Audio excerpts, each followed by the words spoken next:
Assalamualaikum warahmatullahi wabarakatuh. Perkenalkan, nama saya Muhammad Iqbal. Di sini saya akan menjelaskan mengenai Deming Price. Apa saja yang akan dibahas? Sejarah Deming Price, pengertian Deming Price, kategori penilaian Deming Price, siklus Deming, prinsip manajemen Deming, prinsip keuntungan peraih Deming Price, perusahaan peraih Deming Price. Sejarah Deming Price tercetus oleh ide Profesor Edward Deming. Beliau dilahirkan di Sioux City, Iowa, Amerika Serikat pada tanggal 14 Oktober 1900. Lalu, beliau mulai pendidikan S1 Teknik Elektro di University of Wyoming, S2 di University of Colorado, dan S3 di Yale University. Beliau melakukan penelitian tentang metode-metode menghilangkan variabilitas dan pemborosan dari proses industri di Western Electric AS pada tahun 1930. Tapi pada masa perkembangannya, ide Deming tentang mutu terpadu ini kurang mendapat perhatian di Amerika dan Barat, karena Amerika dan Barat lebih mementingkan pada kuantitas produk dibandingkan kualitas produk. Pada tahun 1950, Edward Deming memberikan pelatihan tentang statistik proses kontrol dan konsep quality management kepada para manajer, insinyur, dan para top manajer di Jepang. Berkat pelatihan tersebut, Jepang mengikuti konsep yang dibuat Deming dan dikembangkan pada 1970, dan hasilnya terbukti pada zaman sekarang Jepang berhasil menyaingi produk-produk dari Amerika maupun negara barat lainnya. Atas jasanya, Jepang menyegarkan program reward bagi para pelaku yang berkontribusi terhadap penerapan dan pengembangan total quality management dengan nama Deming Price. Lalu ada pengertian Deming Price. Penghargaan Deming adalah penghargaan nasional bagi perusahaan individu yang mencapai prestasi di bidang pengendalian mutu. Penghargaan ini diawasi oleh JUSE atau Japanese Union of Scientists and Engineers Deming Award Committee. Penghargaan ini dibagi dalam 4 kategori. Yang pertama, Deming Prize for Individual Person. Ini penghargaan yang diberikan kepada individu yang menerapkan statistical quality control. Lalu ada Deming Application Prize for Division. Ini untuk perusahaan atau divisi yang menunjukkan kinerja luar biasa. Lalu ada Deming Application Prize for Small Business, sama seperti pada nomor kedua, tetapi ini khusus untuk usaha menengah atau kecil. Lalu ada Quality Control Award, penghargaan yang diberikan pada perusahaan yang telah menunjukkan komitmen yang terus-menerus terhadap total quality control paling tidak 5 tahun setelah memperoleh Deming Prize. Lalu ada kategori penilaian Deming Prize.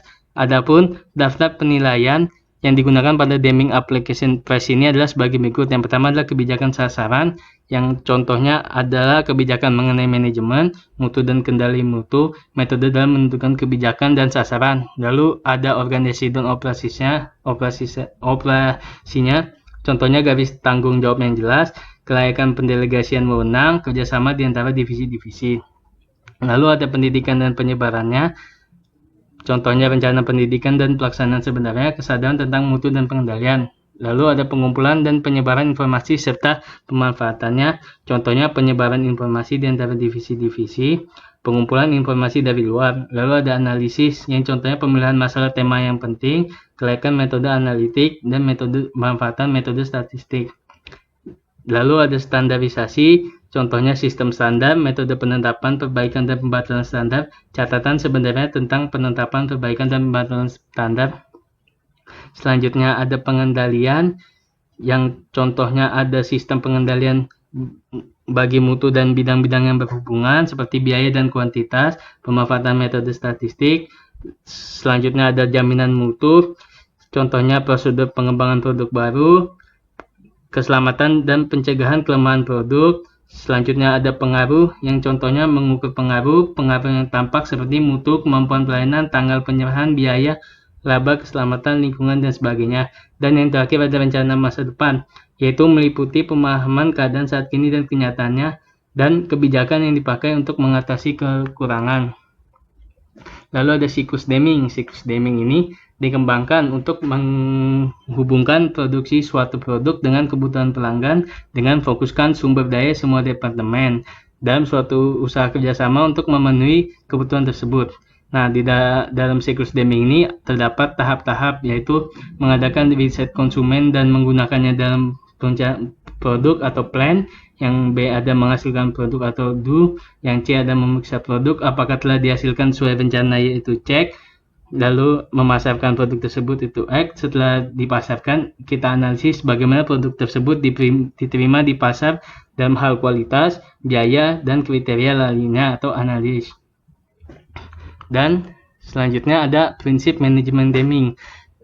Dalam prinsip manajemen ini merupakan ringkasan dari keseluruhan pandangan Edward Deming terhadap apa yang harus dilakukan oleh suatu perusahaan untuk melakukan transisi positif dari bisnis bagaimana biasanya sehingga menjadi bisnis berkualitas di tingkat dunia. Nah, 14 poin itu diantara lain adalah ciptakan keajaiban tujuan dalam menuju perbaikan produk dan jasa, adopsilah falsafah baru, hentikan ketergantungan pada inspeksi dalam membentuk mutu produk, hentikan menghargai kontrak berdasarkan tawaran yang rendah, perbaiki secara konstan dan terus-menerus sistem produksi dan jasa, lembagakan on-the-job training, lembagakan kepemimpinan, hapuskan rasa takut sehingga setiap orang dapat bekerja secara efektif, hilangkan dinding pemisah antara departemen sehingga orang dapat bekerja sebagai suatu tim, hilangkan slogan, desakan dan target bagi tenaga kerja, hilangkan kuota dan manajemen dan target bagi tenaga kerja, hilangkan penghalang yang dapat merampok kebanggaan karyawan atas keahliannya, giatkan program pendidikan dan self-improvement, dan yang terakhir, buatlah transformasi pekerjaan setiap orang dan siapkan setiap orang untuk mengerjakannya. Keuntungan price Deming Price. Yang pertama, pengembangan dan peluncuran produk baru akan dipromosikan. Dengan mengetahui kebutuhan dan benih, kemampuan pengembangan perusahaan akan meningkat secara signifikan. Yang kedua, teknologi baru dapat diadopsi. Ketika perusahaan telah tahu membedakan dirinya dari pesaing dan memperoleh keuntungan besar dengan mengembangkan dan memperoleh teknologi baru, maka perusahaan memiliki competitive advantage dibandingkan para kompetitornya. Yang ketiga, target penjualan akan tercapai secara berkelanjutan.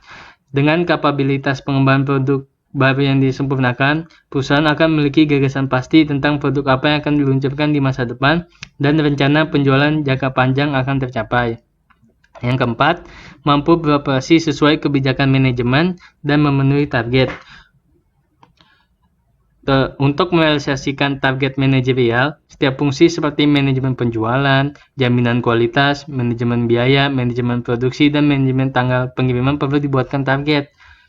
Menetapkan target, membuat seluruh organisasi aware akan target tersebut, dan menetapkan langkah-langkah untuk mencapai target tersebut akan membuat perusahaan beroperasi secara efisien.